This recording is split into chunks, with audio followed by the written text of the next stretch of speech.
Jupiter. ये planet सच में प्लेनेटों का भी प्लेनेट है, क्योंकि हमारे सोलर सिस्टम में ये सबसे बड़ा प्लेनेट है और इसके पास कई सारे मून्स हैं जो खुद में ही एक प्लेनेट है। जुपिटर इतना बड़ा है कि रात के आसमान में सबसे तेज चमकता है। आपका पहला टेलीस्कोप आया है तो आप सबसे पहले जुपिटर को ही देखना पसंद करेंगे, और इसलिए आज मैं अपने टेलीस्कोप से जुपिटर को कैप्चर करने वाला हूँ। अगर आप सोचते हैं कि टेलीस्कोप से प्लेनेट कैप्चर करना काफी आसान है, बस टेलीस्कोप घुमाओ, कैमरा लगाओ और क्लिक एंड डन। अगर आपके दिमाग में कुछ ऐसा ही चला तो फिर तो आपको इस वीडियो को जरूर देखना चाहिए। आप जान जाएंगे कि ये काम कितना मुश्किल है और लोग इस पर करोड़ों रुपए क्यों खर्च करते हैं। और हाँ, वीडियो शुरू करने से पहले मैं आपको बता दूं, इससे पहले भी मैंने मार्स को कैप्चर करा था पहली बार। अगर आपने वो वीडियो नहीं देखी तो आप वो वीडियो जरूर देखें। मार्स को सक्सेसफुली कैप्चर करना मेरे लिए एक बहुत बिग अचीवमेंट था। फिलहाल जो भी हो, चलिए वीडियो स्टार्ट करते हैं।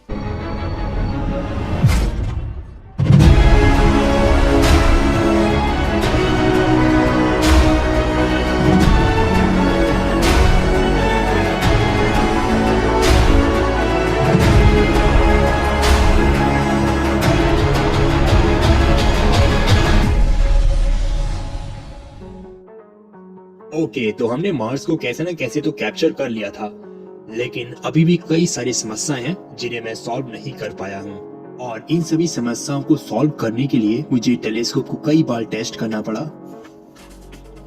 ओके, तो मैंने छत पे अपने टेलीस्कोप को सेटअप कर रखा है और आज मैं छोटे टेलीस्कोप का इस्तेमाल करने वाला हूँ। और आज हम टेस्ट करेंगे प्लेट सॉल्विंग को, देखते हैं कि वो काम करती है या नहीं। और इतना ही नहीं, आज की रात काफी ज्यादा खास है। आज मीटियोर शॉवर हो रहा है और मैंने तो कई मीटियोर शॉवर अपनी आंखों से देखे हैं इस वक्त, इसलिए मैं छोटा टेलीस्कोप भी लाया हूँ। ये मेरा पुराना टेलीस्कोप है जिसके ऊपर मैंने अपना DSLR लगा रखा है। हम कुछ मीटियोर शॉवर कैप्चर करना चाहते हैं, तो देखते हैं कुछ आता या नहीं।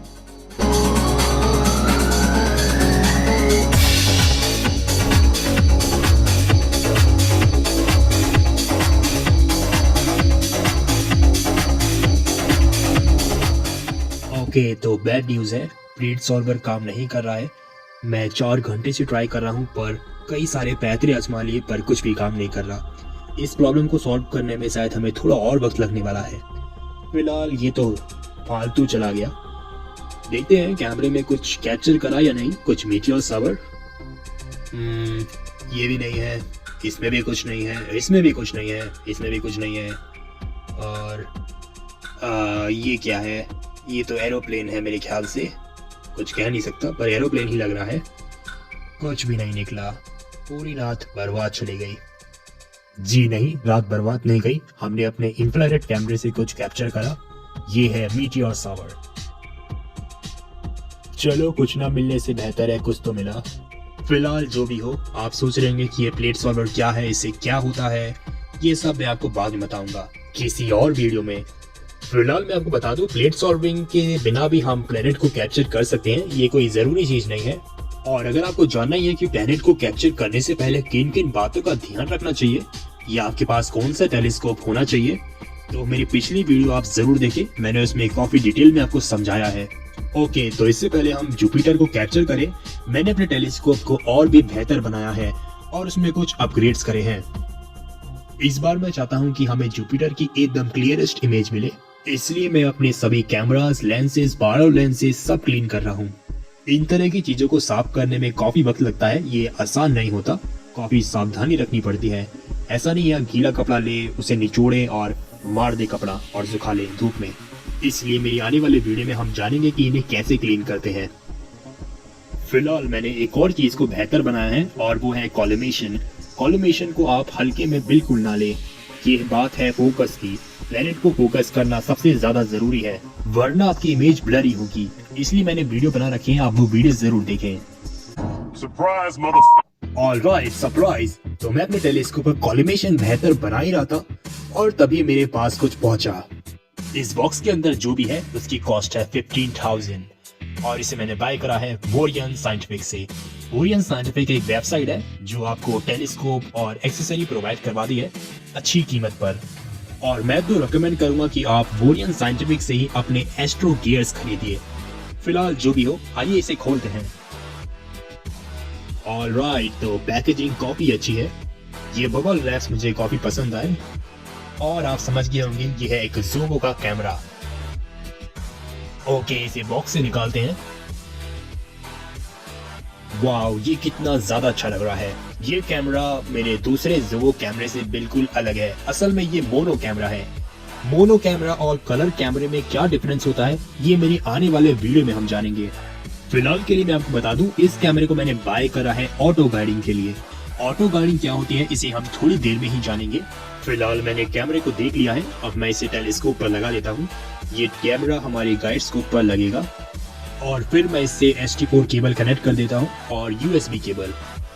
ओके, तो फाइनली हमने ऑटो गाइडिंग की समस्या को सॉल्व कर लिया है। वैसे अगर आपको ऑटो गाइडिंग जानना है या गाइड स्कोप के बारे में जानना है तो आप मेरी ये वीडियो जरूर देखें। फिलहाल आगे बढ़ते हैं। ओके, तो पिछली बार तब मैंने मार्स को कैप्चर करा था। आपको याद होगा मैंने 5x बार्लो का इस्तेमाल करा था और 2x बार्लो का भी इस्तेमाल करा था। लेकिन मैं आपके मन में सवाल आ रहा होगा, क्या 3x बार्लो नहीं आता या 4x? तो जी हाँ, आता है। और आता ही नहीं, आ गया है। ये देखिए मेरे हाथ में है इस वक्त 3x बार्लो, जिसे मैंने बाय करा है तेजराज वेबसाइट से। इसकी कॉस्ट मुझे पड़ी 3000 रुपीज। आइए इसे खोलते हैं। ऑलराइट, बॉक्स के अंदर बॉक्स, बॉक्स के अंदर बॉक्स, और ये है फाइनल बॉक्स। वाओ, ये कितना ज्यादा चमक रहा है आप देख सकते हैं। यह बार्लो मल्टी कोटेड है और क्रोम कोटेड भी है।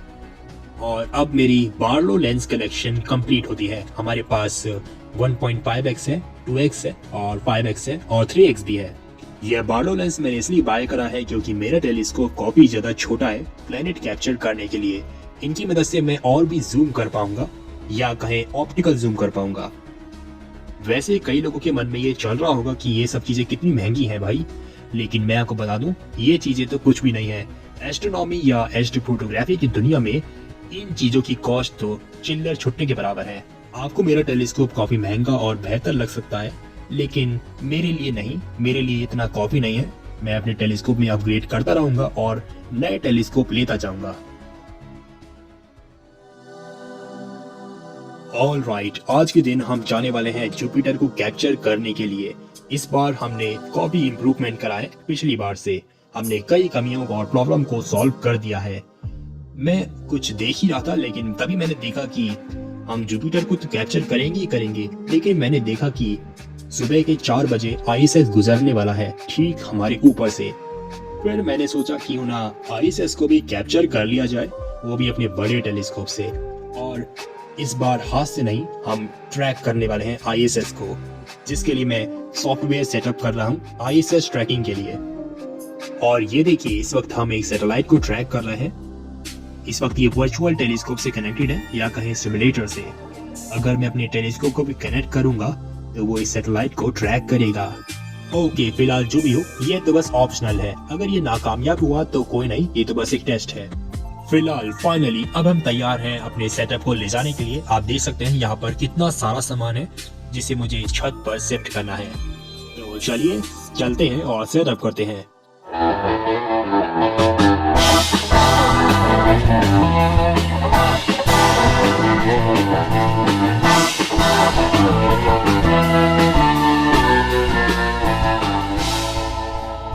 ऑलराइट, फाइनली हमारा टेलीस्कोप रफ पोलर अलाइनमेंट पर है और इस वक्त मैंने सब कुछ कनेक्ट कर दिया है।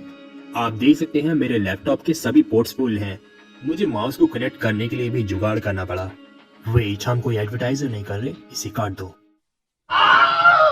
फिलहाल हमारी प्रॉब्लम कुछ और है। हमारी प्रॉब्लम है ठंड। मुझे डर है बार्लो लेंस पर कहीं धुंध ना जम जाए ठंड के कारण। और सिर्फ बार्लो लेंस ही नहीं, हमारी गाइड स्कोप पर भी जम सकती है धुंध, या हमारे टेलीस्कोप के अंदर, या कहीं पर भी। अगर ऐसा होगा तो हम कुछ भी नहीं देख पाएंगे, सब कुछ ब्लर हो जाएगा। मैंने इस प्रॉब्लम के बारे में सोचा तो है पर ध्यान नहीं दिया।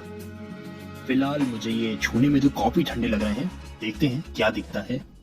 ओके, तो इससे पहले हम कैप्चरिंग स्टार्ट करें, सबसे पहले हमें गाइड स्कोप को अलाइन करना होगा टेलीस्कोप से। और इतना ही नहीं, हमें उसे फोकस भी करना होगा क्योंकि हमने उस पर नया कैमरा जो लगाया है मोनो वाला। अपने गाइड स्कोप को अलाइन करने के लिए मैं टेलीस्कोप को किसी भी ब्राइट स्टार की तरफ घुमाने वाला हूँ और फिर टेलीस्कोप को पहले फोकस करूंगा और फिर उसे सेंटर में कर दूंगा। और उसके बाद हम गाइड स्कोप को अलाइन करेंगे। अलाइन का मेरा मतलब हमें वही स्टार दिखना चाहिए गाइड स्कोप से भी, वो भी सेंटर में। ओके, तो मैंने गाइड स्कोप को अलाइन कर दिया है टेलीस्कोप से। अब बस उसे फोकस करना है। और फोकस करने के लिए हम क्या इस्तेमाल करते हैं? जी हाँ, फोकसिंग मास्क। लेकिन ये थोड़ा मुश्किल हो रहा है क्योंकि गाइड स्कोप काफी छोटा है, तो स्टार की ज्यादा लाइट हम तक पहुंच नहीं पा रही है, और जो भी पहुंच रही है वो परफेक्ट पैटर्न नहीं बना पा रही है, जो पैटर्न हम देखना चाहते हैं। लेकिन फिर भी मैंने कैसे न कैसे से फोकस कर दिया। यह मैं गाइड स्कोप को अलाइन करने की खुशी मना ही रहा था, लेकिन तभी मेरी नजर ऊपर गई। मैंने देखा कि कोहरे के बादल ने पूरे आसमान को ढक रखा है। मैं उस स्टार को नहीं देख पा रहा, लेकिन मेरा कैमरा उसे देख सकता है। मुझे यकीन नहीं हो रहा, खूबसूरत चांदनी रात अचानक से काली और डार्क बदसूरत रात में बदल गई। लेकिन इस रात को सिर्फ बादलों ने ही खराब नहीं करा। ऑलराइट, जैसे कि आप देख सकते हैं वो कितना सारा कोहरा है जो हमारे तरफ ही बढ़ रहा है, और इसके कारण हमें स्काई ग्लो दिख रहा है जो कि बहुत डरावना लग रहा है देखने में। यह कोहरा बहुत ज्यादा डेंस है, हम पास की चीजें भी नहीं देख पा रहे हैं। और फिर मैंने सोचा क्यों ना लेजर को फोकस कर लिया जाए। लेजर को फोकस करना आसान होता है फोग में। ये हो गया है, मुझे लगता है हमसे यही करने आए थे। फिलहाल बैकअप करते हैं।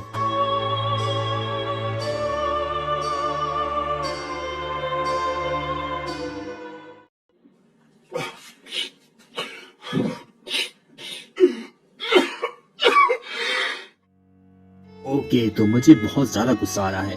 मैं इस काम के लिए बहुत मुश्किल से टाइम निकालता हूँ, और निकाला तो ऐसा हो गया है। इस वक्त सब कुछ नीचे आ चुका है। फिलहाल आप देख सकते हैं कोहरा इतना ज्यादा था कि मेरा कैमरा कितनी बुरी तरीके से गीला हो गया है।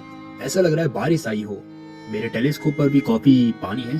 फिलहाल मेरे टेलीस्कोप को तो कुछ नहीं हुआ, लेकिन मैं बहुत ज्यादा दुखी हूँ, और मुझे नहीं पता अब अगला मौका हमें कब मिलेगा। आसमान कभी साफ होगा भी या नहीं।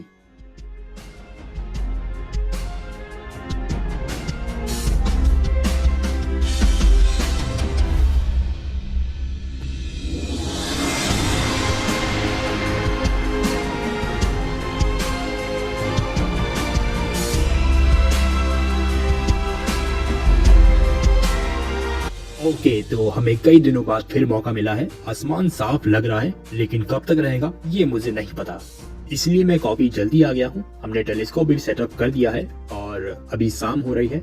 इस वक्त जुपिटर हमारे ठीक ऊपर है, और अब हम कैप्चरिंग स्टार्ट करते हैं क्योंकि मैं और वक्त जाया नहीं करना चाहता पोलर अलाइनमेंट में।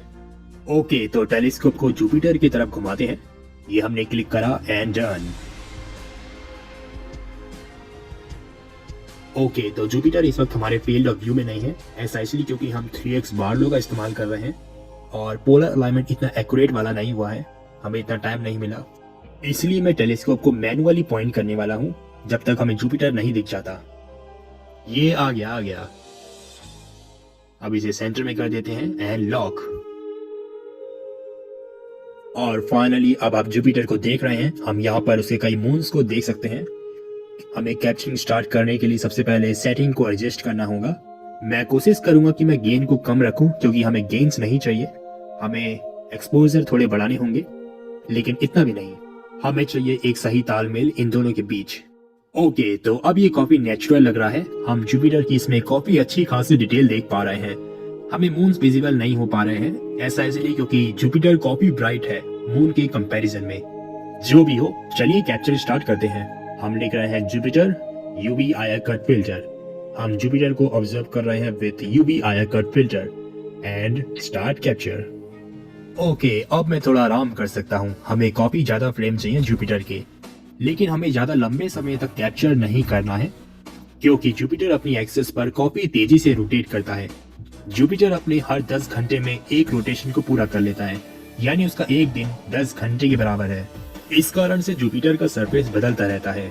इसलिए अगर आपने इतने लंबे डाटा को एक साथ स्टैक करा तो हमें एक ब्लरी इमेज मिलेगी, और ये आप बिल्कुल भी नहीं चाहेंगे। वेट, मैं चार्जर कनेक्ट करना तो भूल ही गया। मुझे जल्दी से चार्जर लाना होगा। ये कनेक्ट कर दिया, बच गए। अगर ये बंद हो जाता तो बहुत दिक्कत हो जाती। ओके, जो भी हो, हमें अपने फ्रेंड्स मिल चुके हैं, और अब मैं सोच रहा हूँ एक और बार फिर कैप्चर करूँ, लेकिन सेटिंग्स बदल कर। और ऐसा होने के बाद मैं 2x बार्लो भी ट्राई करूंगा, और फिर 5x।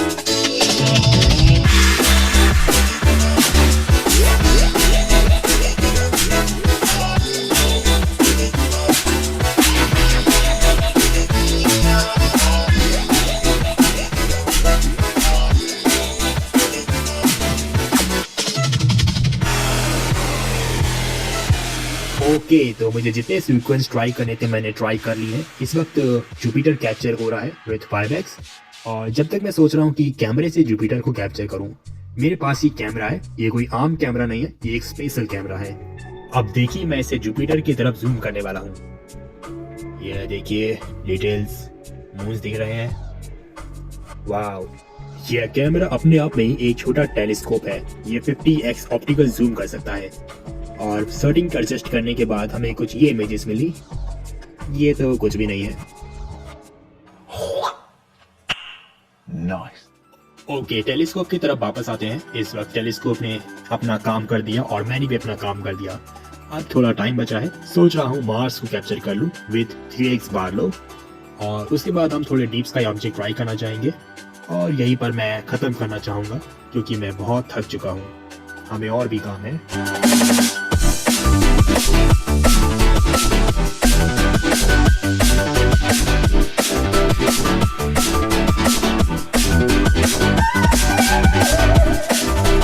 Five minutes later. No, ये टेलीस्कोप इतना भारी है, इसने मेरे हाथ में छेद कर दिया है। आप देख सकते हैं ये कितना गहरा छेद है।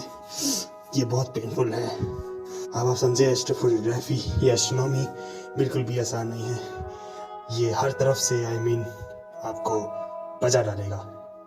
हाँ, मैं यही कहने वाला था, कुछ और नहीं। ओके तो वेलकम बैक। हमें 2 दिन बाद मौका मिला है इमेज को प्रोसेस करने का। हमारे पास जो भी डाटा है उसे प्रोसेस करना कॉपी ज्यादा जरूरी है। हम आमतौर में जुपिटर को कुछ ऐसा देखना चाहते हैं, लेकिन रियलिटी में हमें जुपिटर कुछ ऐसा दिखा है। लेकिन अगर हम इस डाटा को प्रोसेस करेंगे तो हम जुपिटर को ऐसा दिखा सकते हैं। ये आर्टिफिशियल बिल्कुल नहीं है, ये बिल्कुल रियल इमेज है, लेकिन इसे प्रोसेसिंग के बाद हम ऐसा बना सकते हैं। फिलहाल के लिए मैं आपको पूरा प्रोसेस करके नहीं दिखाऊंगा स्टेप बाय स्टेप, क्योंकि ये बहुत बड़ा विषय है। इसे हम आने वाले वीडियो में जानेंगे। लेकिन अगर आपको देखना है तो मैंने एक वीडियो अपलोड कर रखी है अनलिस्टेड, आप उसे देख सकते हैं। मैंने फुल वीडियो अपलोड करी है। इस वीडियो में तो मैं आपको सिर्फ जल्दबाजी में दिखा दूंगा। ओके तो आप देख सकते हैं मैंने यहाँ पर कितने सारे फोल्डर्स बना रखे हैं। मैंने जुपिटर को अलग अलग तरीके से कैप्चर करा है इसलिए, और इनका साइज कितना ज्यादा है। फिलहाल जो भी हो, आइए इस वाले को प्रोसेस करते हैं। सबसे पहले मैं इस डाटा को पीप सॉफ्टवेयर से गुजारना चाहूंगा। इससे होगा यह कि जुपिटर सभी फ्रेम में सेंटर में हो जाएगा। और ये होने के बाद हम ऑटो स्टैकर 3 का इस्तेमाल करेंगे। इसकी मदद से हम सबसे बेस्ट फ्रेम को चुनेंगे, उन्हें अलाइन करेंगे और फिर स्टैक कर देंगे। 1 मिनट, मैं आपको दिखा देता हूँ कि ये मेरा ही लैपटॉप है। आप देखिए इसमें मेरी फोटोज हैं। पिछली बार कुछ लोगों ने कमेंट करा था कि ये फेक है, ये सब किसी और की स्क्रीनशॉट दिखा रहा है, तो ऐसा कुछ नहीं है, ये मेरी लैपटॉप है। ओके जो भी हो, उसके बाद हमें एक इमेज मिलेगी जिसका साइज काफी कम होगा। आप देख सकते हैं ये फिर भी काफी ब्लरी है, इसलिए अभी हम एक और सॉफ्टवेयर का इस्तेमाल करेंगे जिसका नाम है रेजिस्टैक 6। इस सॉफ्टवेयर की मदद से हम इस इमेज को प्रोसेसिंग, स्टैकिंग और अलाइनमेंट कर सकते हैं और भी बेहतर। इस वक्त हमारे पास जो डाटा है उसे हम कई स्टाइल से एडिटिंग और प्रोसेस कर सकते हैं। मतलब मैं एक ही डाटा से कई सारी इमेज बना सकता हूँ और उनमें अलग अलग डिटेल्स भी होंगी। जैसे आप देख सकते हैं ऐसा करने से इसमें कितनी ज्यादा डिटेल आ गई है। ये मुझे ऐसे भी अच्छा लग रहा है या ऐसे भी अच्छा लग रहा है। ये मेरे ऊपर है या आपके ऊपर है कि आप इसे कैसे रखना चाहते हैं। वैसे प्रोसेसिंग करना एक आर्ट है। हर इंसान का आर्ट अलग अलग होता है, टेस्ट अलग अलग होता है। किसी को चॉकलेट पसंद है तो किसी को स्ट्रॉबेरी। यह तो एक एग्जाम्पल है। फिलहाल मैं आपको बता दूं कि मैं भी एक बिगिनर हूँ। मैं ये दूसरी बार कर रहा हूँ इस सॉफ्टवेयर का इस्तेमाल। और ये देखिए, इस सॉफ्टवेयर के इस्तेमाल के बाद ये इमेज अब कुछ ऐसी हो गई है। और अब हम इस इमेज को और भी बेहतर बनाएंगे, यानी हम करेंगे पोस्ट प्रोसेसिंग, और वो हम करेंगे फोटोशॉप के अंदर। इस सॉफ्टवेयर का इस्तेमाल करना ज्यादातर लोगों को आता है, तो मुझे बताने की जरूरत नहीं है।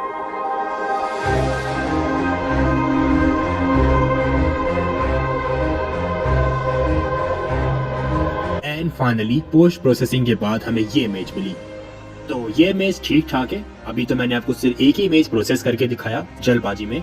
अभी मेरे पास काफी सारा डाटा है, आप देख सकते हैं। इन सबको प्रोसेस करना है, हमें कई सारी इमेज मिलने वाली है जुपिटर की। ओके, अब वक्त है कि मैं आपको सारी की सारी इमेज दिखाऊं जो मैंने अपने टेलीस्कोप से कैप्चर करी है। वैसे हमने तो वीडियो कैप्चर करी है, फोटो तो हमने उसे बनाया है। आइए पहली वाली इमेज देखते हैं।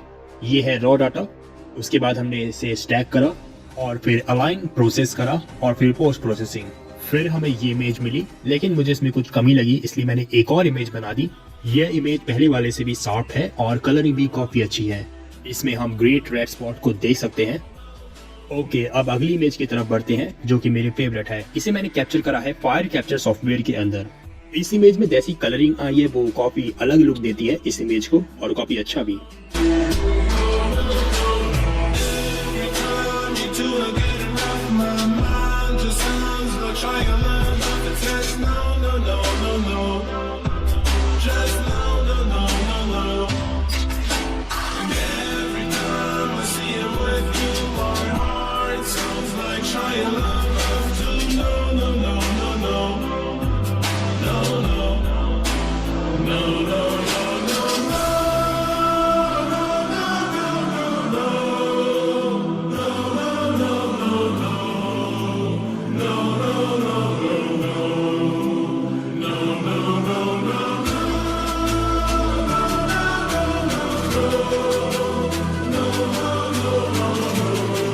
ओके, तो आपने मेरी सारी इमेजेस देख ली हैं। आपको मेरी कौन सी इमेज सबसे अच्छी लगी आप मुझे कमेंट में बता सकते हैं।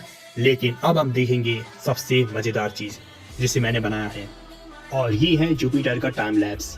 जुपिटर कितनी तेजी से रोटेट करता है ये हम कुछ घंटे की ऑब्जर्वेशन में देख सकते हैं। यहाँ पर हम एक मून देख सकते हैं और रेड स्पॉट जो कि घूम कर थोड़ा साइड चला गया।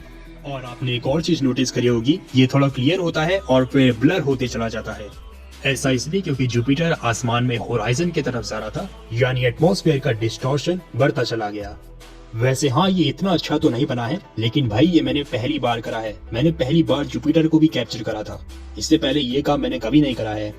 फिलहाल जो भी हो, मेरे आने वाले वीडियो में हम और भी प्लेनेट कैप्चर करने वाले हैं और उसके बाद हम डीप स्काई ऑब्जेक्ट की तरफ बढ़ने वाले हैं। और मुझे जरूरत है आपकी सपोर्ट की, क्योंकि भारत में इतना डिटेल में ये सब कोई नहीं बता रहा है, वो भी हिंदी में। इसलिए सब्सक्राइब, लाइक सब कुछ बनता है। सो मिलते हैं अगली वीडियो में। टाटा।